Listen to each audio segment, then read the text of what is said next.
termo biodiversidade foi inicialmente proposto por Thomas Lovejoy e por Edward Wilson. Surgiu após uma convenção sobre a diversidade biológica nos finais dos anos 80. Foi criado com o objetivo de promover a conservação da natureza por dois extraordinários biólogos da conservação que infelizmente nos deixaram em dezembro do ano passado. A biodiversidade é a diversidade relativa entre organismos presentes em diferentes ecossistemas.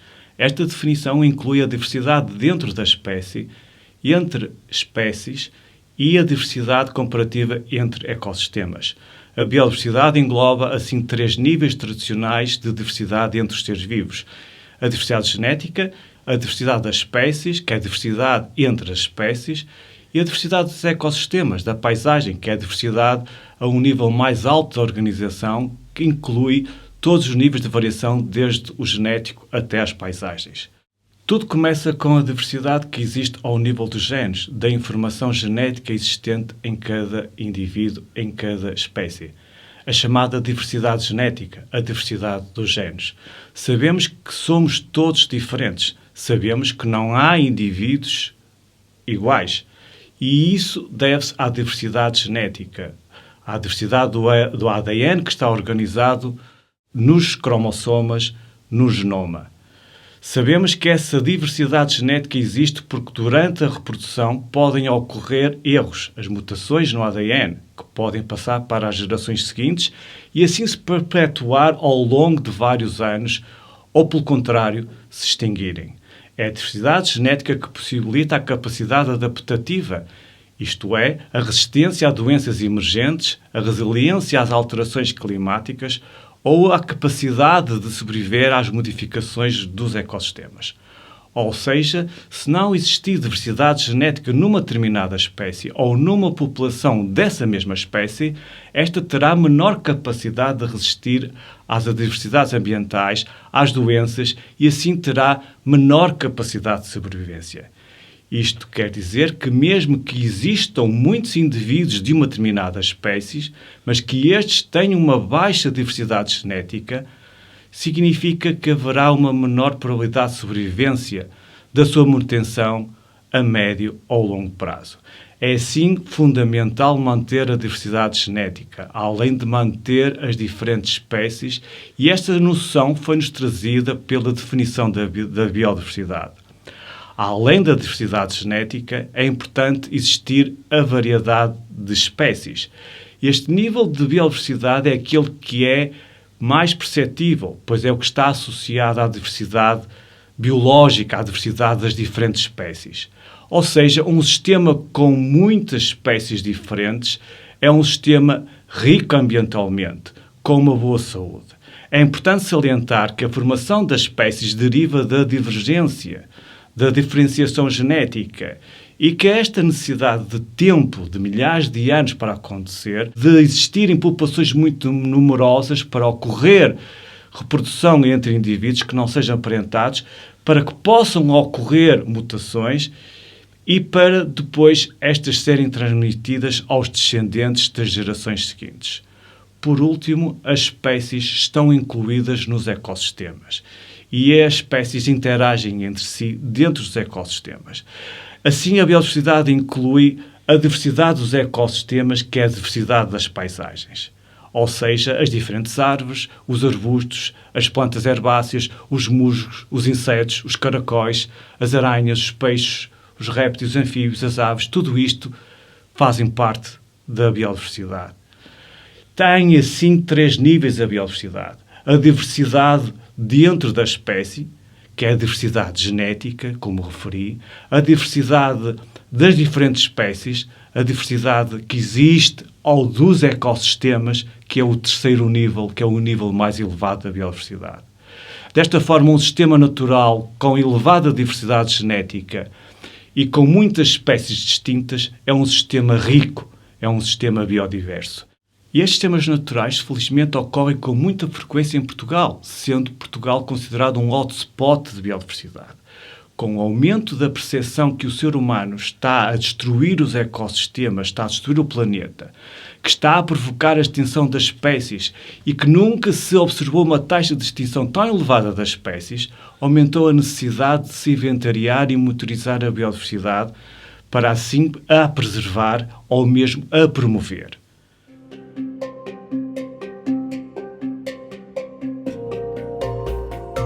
Mas como se faz a inventariação da biodiversidade? E que ferramentas existem atualmente para monitorizar a biodiversidade? Atualmente, as ferramentas genéticas, nomeadamente o acesso aos genomas de vários indivíduos e de várias espécies, abriram uma nova janela para o conhecimento da biodiversidade e para se compreender a história evolutiva das espécies e das populações. A possibilidade em se analisar o ADN de determinado indivíduo de uma dada espécie mudou totalmente a biologia e a ecologia nos últimos anos. Atualmente, ouvimos falar da análise do ADN diariamente, pois a grande maioria dos testes para determinar a presença de certas doenças faz pela análise do ADN, através de PCR, ou seja, da amplificação e da sequenciação do ADN. As novas tecnologias de detecção e de análise do ADN permitem mesmo ter acesso a genomas completos dos vírus, das bactérias, mas também das diferentes espécies e plantas e dos animais. Podemos também ter acesso a genomas de diferentes indivíduos e assim tentar fazer a associação entre os fenótipos e os genótipos, ou seja, entre determinada característica morfológica, fisiológica, a resistência a uma doença, entre outras, e a sua base genética. A forma rápida e assertiva como hoje isto acontece é extraordinária, permitindo enormes avanços na medicina, mas também na biologia evolutiva, na ecologia e na biologia da conservação. Por exemplo, através da descoberta de novas espécies, da sua capacidade de adaptação a determinados ambientes, da forma como têm evoluído ao longo do tempo, entre outros aspectos. Por outro lado, as novas tecnologias da genética não invasiva permitem determinar as espécies, os indivíduos, as relações de parentesco e mesmo detectar doenças, sem a necessidade de manipular os animais. Ao contrário dos métodos tradicionais da ecologia, que se baseavam na captura ou na observação direta dos animais, atualmente podemos detectar e estudar as espécies sem lhes causar perturbação. Basta detectar o seu ADN, identificá-lo como sendo de uma determinada espécie ou mesmo que se trata de um determinado indivíduo. São disto exemplos as técnicas de ADN ambiental, através das quais se isola e estuda o ADN da água, do solo, das superfícies, dos excrementos ou das penas, obtendo-se assim acesso a informação muito mais precisa para conhecer e preservar a biodiversidade.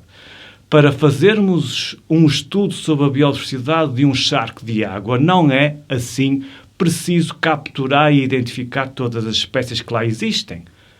Basta recolher uma amostra de água, isolar o ADN que se encontra nessa amostra de água, sequenciá-lo e depois comparar com as bases de dados públicas disponíveis a toda a comunidade científica para se identificarem as diferentes espécies que ocorrem nesse charco.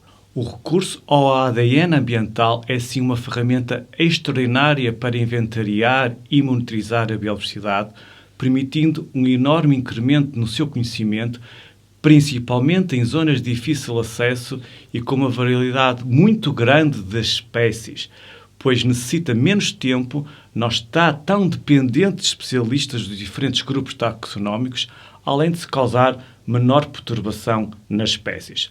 Se pretendemos estudar o lobo ibérico, o lince ibérico ou a toupeira de água, que é um pequeno mamífero endémico de Portugal e de Espanha, que apenas ocorre em águas muito limpas e frias, bem oxigenadas e existentes principalmente nos sistemas montanhosos do norte de Portugal, não necessitamos de passar horas, dias, semanas para as capturar ou observar estas espécies que são raras. Podemos, por exemplo, procurar as suas fezes ou pelos que deixam no ambiente, ou mesmo recolher a água, caso sejam aquáticas, e fazer a identificação da espécie e mesmo do indivíduo, como referi anteriormente.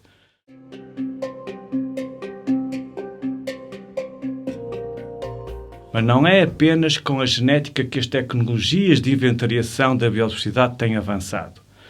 Atualmente, cada um de nós pode ser um explorador da biodiversidade. E como?